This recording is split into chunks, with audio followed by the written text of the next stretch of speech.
Good hand, still got it, man. There's a tightening somewhere there I think I'm missing. You break it, you bought it. Oh, man. Does everybody know who the coach is? All right.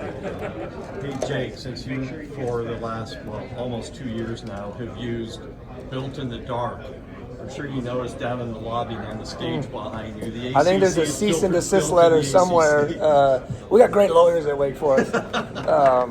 Yeah, I did happen to know that when I walked in, Tony. You got a keen eye. Hey, with the evolution of college sports evolving every 3 months, right? How is it having to compete with teams that so willfully are going $20-30 million over the revenue sharing cap to build a roster? How do you compete with that? I think the biggest thing is you got to control your mindset with it. You know, one of my pet peeves of our game is there's so much excuses.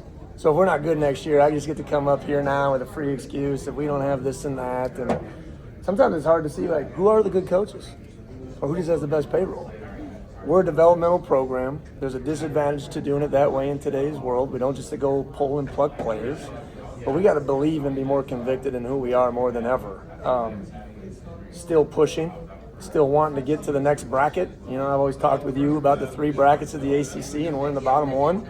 We got to push, and we have a plan to go do that, and I think our people are more energized than ever to go do it. Coach, you've had the incredible fortune of coaching at every single level of college football. How did that experience uniquely prepare you for this role, and how did you use that to build the foundations you're hoping to build at Wake Forest? Well, I just think a lot of people ask, Coach, you must, treat these big Power 4 players different than you did the Division III guys, and the answer is absolutely not. We love them tough, we coach them hard, we believe in them, we speak that belief into existence, and we're there for them on their worst days. I think that's coaching. But the experience allows me to really appreciate the journey.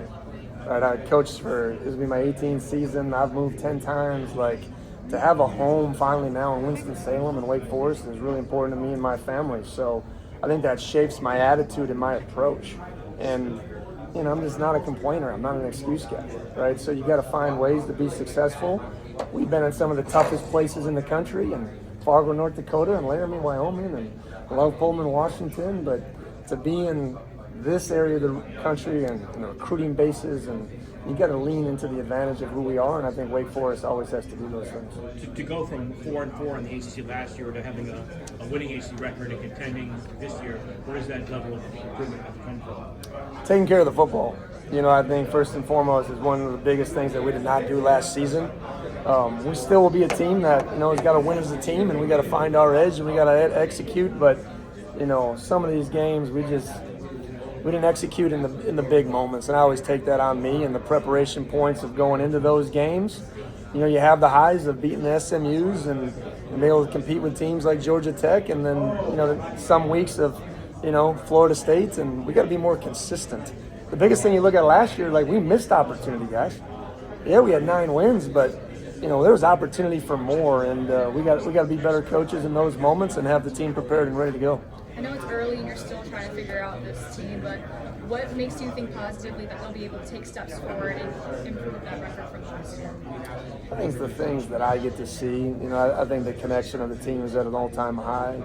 I think the depth of our roster compared to this time last year is stronger, but it's more inexperienced, and it's definitely younger, right? And I sold a 3-year plan when I first took the job of maximizing the moment and developing this roster. So we got to believe in our coaching, right? I think a lot of people in today's world are a little afraid that, wow, we might start 2 redshirt freshman offensive tackles.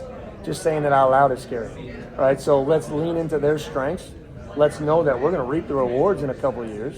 But we have those type of things happening at all different levels of our team. So believe in our coaching. Believe that they're not the same player they were last year in December when we walked off the field, or January 3rd for that matter. So we gotta be that, and we gotta understand who we are better game 1 than I think we did last year, and that's gonna be the challenge of our coaches. What do you think the identity is of this team right now? You know what? We got to go through fall camp to really find that. But our defensive production returning is high. The confidence is at an all-time high, and I think the humility is really strong on that side of the ball. So, but we're going to win as a team, and I think that's going to be evident with this group. Jake, Sorry, go ahead. Langston was just talking about some of the workouts in the past week or two. Yeah. And one of the things that struck me about what he said was, with some of the freshmen that are just now in there, he said, I knew them from going out and hanging out with them, but now I saw them in the 90-degree heat, and I saw what they had in them. And so I know a better way to lead them, to be a leader for them now. Talk about Devon and Langston, guys like that, as your leaders on defense. We got a really strong leadership group on this team, and Tony, we got to leverage that, because I think, I talk about the hunger and not being able to recreate that for teams. These guys bring it every day, but we also talk a lot about communication. How do you want to be coached? How do you best respond? And we teach the players about each individual. And I think that's what Langston is referring to, is that, man, he's been impressed with the 3 young, defensive ends that we have in that room. He sees, like, man, the future is bright. But if I have an opportunity, there's kind of an old adage about, great leaders, when they walk through a door, they keep the door open. They don't close it and not want other people to achieve the same things. We have a bunch of those type of guys. So, I see Langston, I see Vaughn, I see Gio, up there when no one needs to be there, teaching the young guys the scheme. I think that says a lot about those guys as men. Having all those returning starters on defense, that's kind of rare in it. I mean, you work on the league, and most people have maybe 2 or 3. What do you attribute that to? Is that just attributed to retention, or what? I attribute it really to coaching stability. We didn't lose one single coach on the defensive side of the ball. Those guys are elite teachers, unbelievable coaches, great schematically. And then those guys looking at each other and say, let's do this together one more time, right? And I think you got to take that on a year-to-year basis, and we got to leverage the strengths. And the one guy no one's talking about is Rushan Tung coming back. Ru is an all-conference safety, in my opinion, that only played in the first 2 games, and no one's talking about that addition and that piece. So that's like getting another starter back. So excited just kind of about the versatility of our whole unit. Jake, on Monday and Tuesday, you guys are doing a lot of community stuff in Winston-Salem. Does that still matter in college athletics? I think it matters the most at Wake Forest. One of my biggest missions has always been getting Winston-Salem behind Wake Forest. You will see, John, about 3,000 built-in-the-dark shirts in our community, right? Through camps and through different clinics and different things that we've done.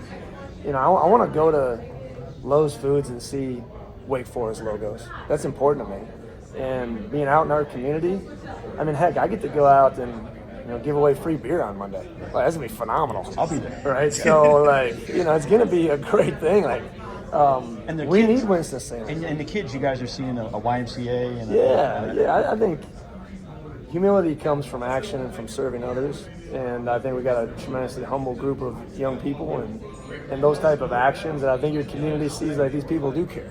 Right, so they're let's show up. Let's show up at Merrimack. Let's show up at Akron. Miami's obviously going to be an easy one to show up for.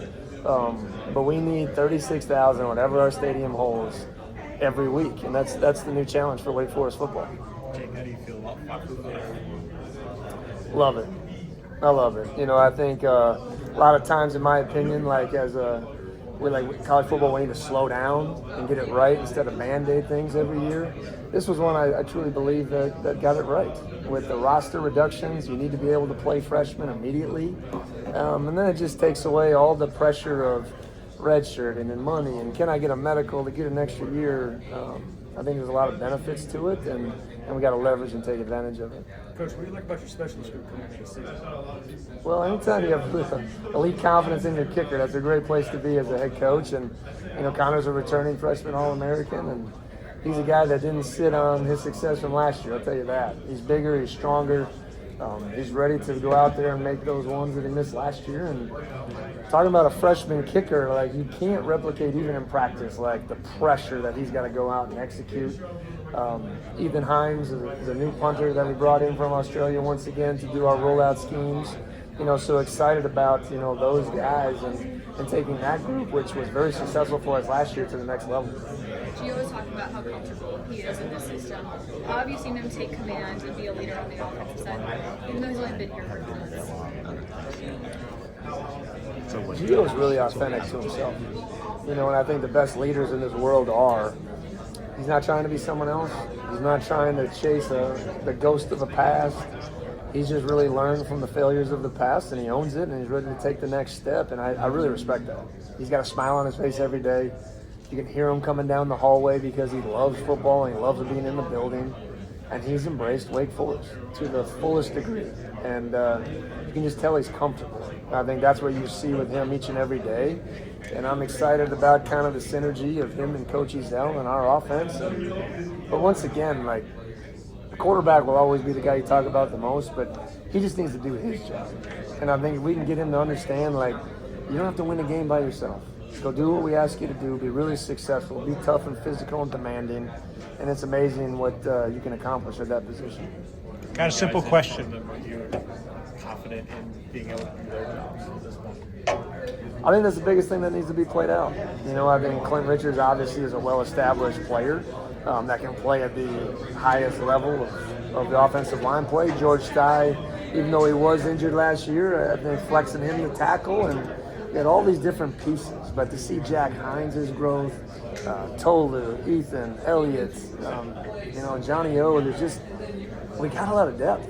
You know, now we've got to find out what that combination is. And you don't do that by, pitter-pattering around during practice, right? So it's going to be extremely physical. There will be a fine line. I always own that and ride that between the veteran depth we have on defense and the O-line needed to go into the fire.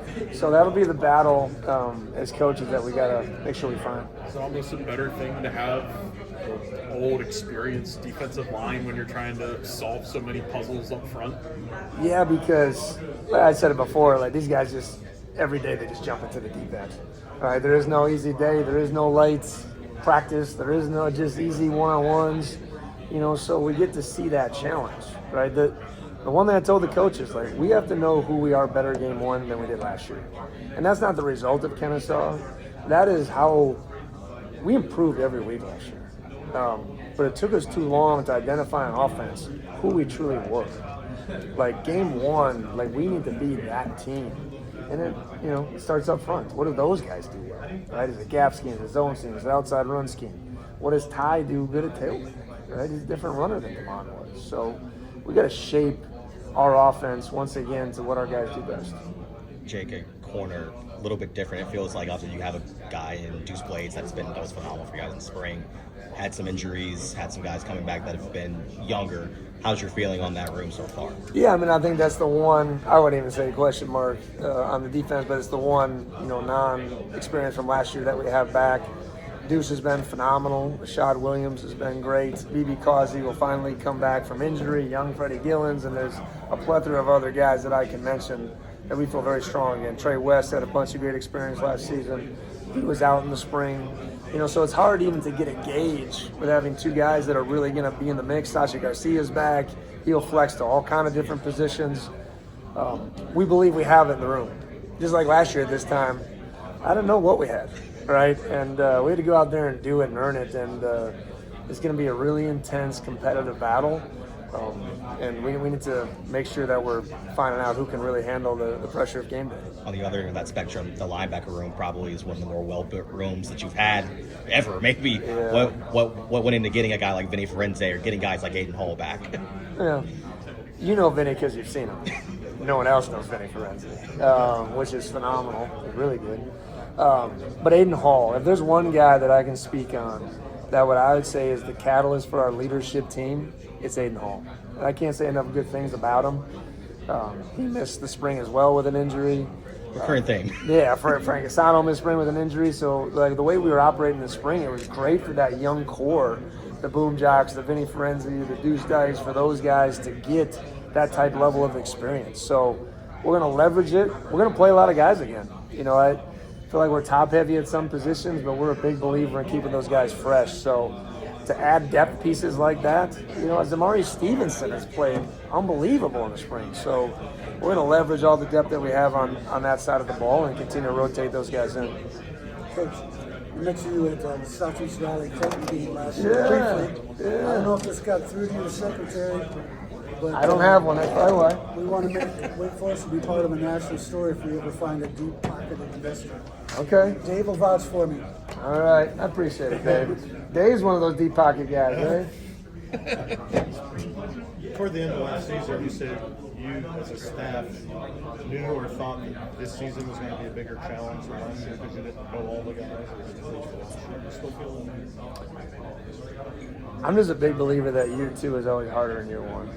I don't know why. It's just sustaining success, and maybe because I'm leery. At Washington State, we had a great year 1 and had a very average year 2.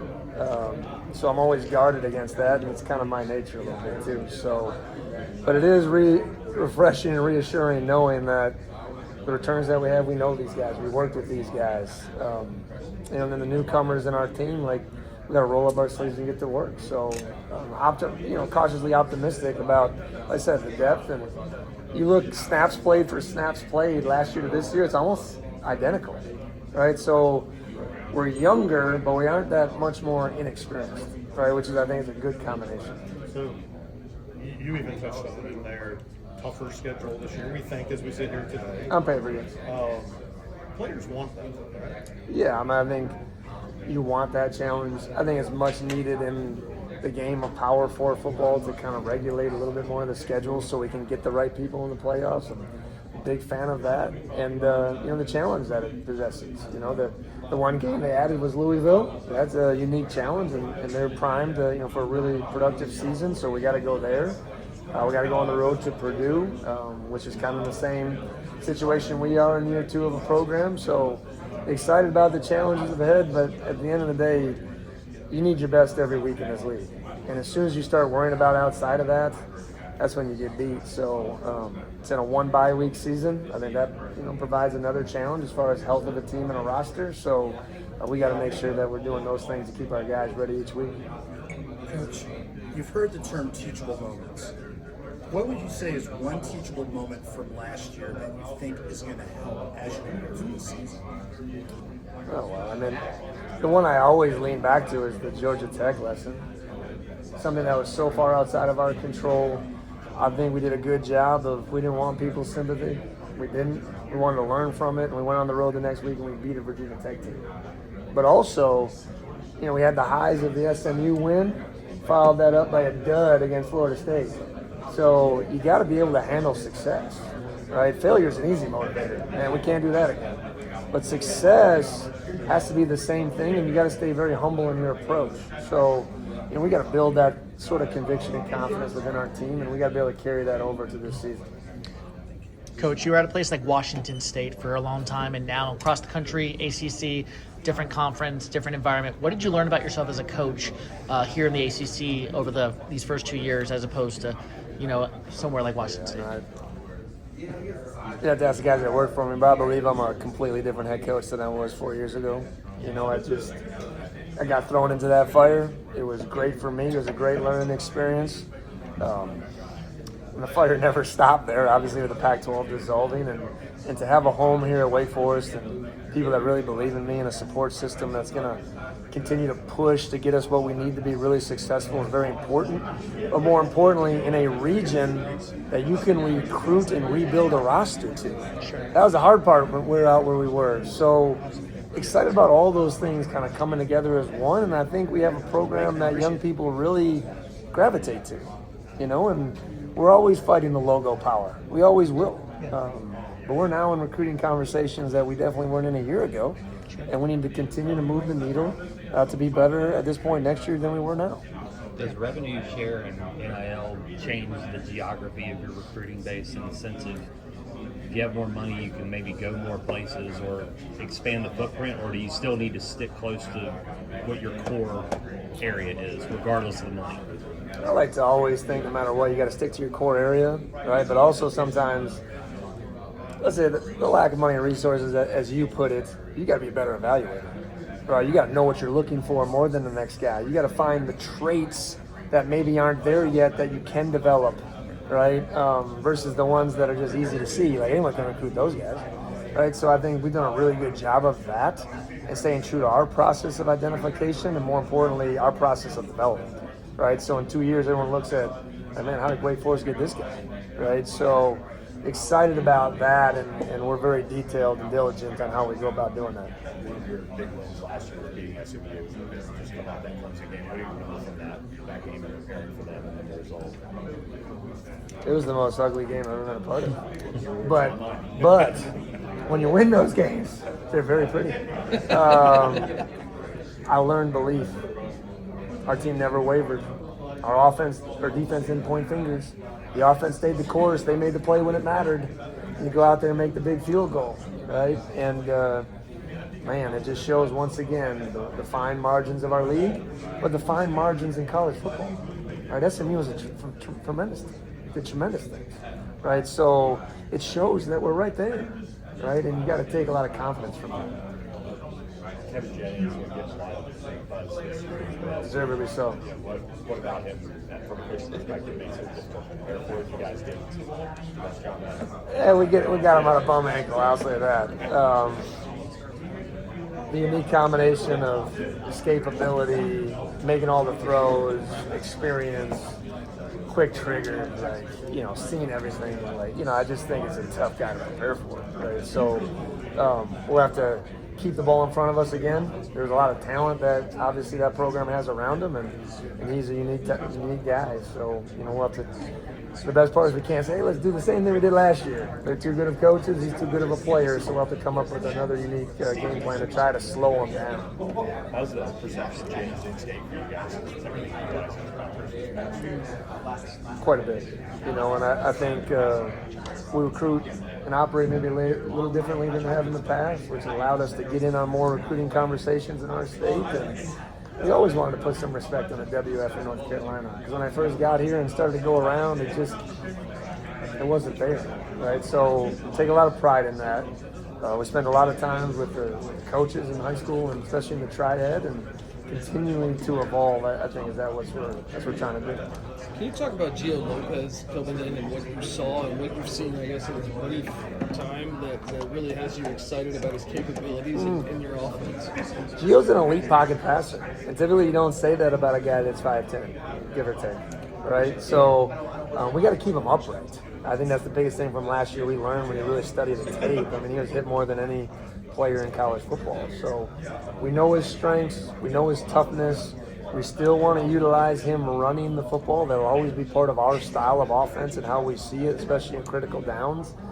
But he's very comfortable in control of the huddle, right? And the way he speaks it, the way he sees it, the way he controls protections, the freedom we get, give him to check a bunch of different things. So just leaning on his experience. Were you surprised how fluid? I know he only spent 8 months, I guess, in Chapel Hill, but how easy he was back into the mix with his offense? Yeah, I mean, the first time he came back in the building and he saw Coach Ezell, it was like two long-lost brothers, reconnected, right? You know what I mean? So they're not just coach-player relationship. That's a real relationship they have. And Coach Ezell coaches them hard now. And Gio takes that coaching and shows up every day. What I love about him is he owns the past. He hasn't run from the past. The past has shaped him, and he's ready to write another chapter in a story that I can't wait to be a part of. Do you feel like, without throwing the other guys under the bus, do you feel like the quarterback room is better than, say, a year ago? I think it's different. I think that's the biggest way I would say. I think it's more, towards the style of play that we want to play. And Robbie Ashford was a warrior, and I'm really proud of that kid. But Gio now allows us to play with a little bit more drop-back passing, and Robbie was an elite downfield ball thrower, but we just got to be more consistent in the pass game, and I think that's what Gio allows us to do. I was at the NC State game when, I think the stadium caught fire. Yeah, like a donut truck or something. It was a food truck. I thought it was the fireworks. I was really pissed off. I was like, where are these fireworks? Well, yeah. No one was hurt, though. Yeah. I mean, to me, though, it was just a weird night because of the fire and because of that game. Could you get to the question? The question is... You were saying that was a symbol of the second half? Yes. I was trying to get there before, there was an omen there. Something happened. Yeah. I would say this. That was a good learn. I think we took a lot and became a better football team from that. We had an amazing opportunity to win an early big rivalry game at our home place, and we didn't execute it. And I think is our first kind of loss together. You know, I think the players came in the next day, kind of, how's coach going to respond? And we were consistent. But that game goes back to my point is that we didn't know who we were early enough in that season last year. And we can't have that same excuse this time last year. Game one, we got to know who our players are and how we can use them to be successful. So they adjusted better than I did at halftime. That's the way it is. And we learned from it and had a successful season. Why do you coach? Oh, that's right. I forgot. There's a lot of the normal ways to answer that, and for my family and all that stuff, and I do. I honor the sacrifice that they make every day that I can do something I love to do. But there's no competitive atmosphere in the world like this. To sit in these rooms, to be at the practices, to mentor and motivate, and to lift people up, you don't get that in life. I wouldn't have got that as a math teacher. You don't get that as a business guy. I live that every day. And it's an awesome pressure. I have our coaching staff's families in my hands and on my decisions. I love that. You don't get that everywhere. Now, I don't want to do it for 30 years, okay? But I love that. And it's something that you can't find everywhere in life. And I really believe that to my core. And I don't know if I knew that 10 years ago. I would have gave you some bowl crab answer, right? But I believe that. There is nothing like the competitive nature of college football and the challenge of it every single day. So I'm energized by it. Some days are hard, right? But that really energizes me to let's do this. All right, follow-up question. What's put the biggest smile on your face this past season? What did or what? What put the biggest smile on your face? That ball going through the upright by this much. I put a big smile on my face. That was a tremendous deal. Tremendous deal. I got a weird one for you, but I think you'll like it. Speaking of 10 years ago, do you support renaming, now that they're conference opponents, the Wyoming-North Dakota State game, the Bohl? Yeah, I do. All right, because that man changed the trajectory of both of those programs. And two great places, right? That mean a lot to me. I think it's going to be an awesome fight and battle. Right? Two programs that are identical because of Coach Bohl's influence, and I wouldn't be here without that, man. You know that. And I got a lot of people from the Coach Bohl tree on my staff that either played for him or coached with him. So 100%, I think that'd be awesome. You going to have an eye on that one? Yes. Yeah. It's going to be an awesome. That game's going to be 6-3. You know what I mean? It's going to be just an inside run, bloodbath. And Coach Polasek at North Dakota State is actually in my wedding. So I'm very supportive of both sides of that. I appreciate you so much. Yep. Steven, yeah, good to see you. Yeah. You as well.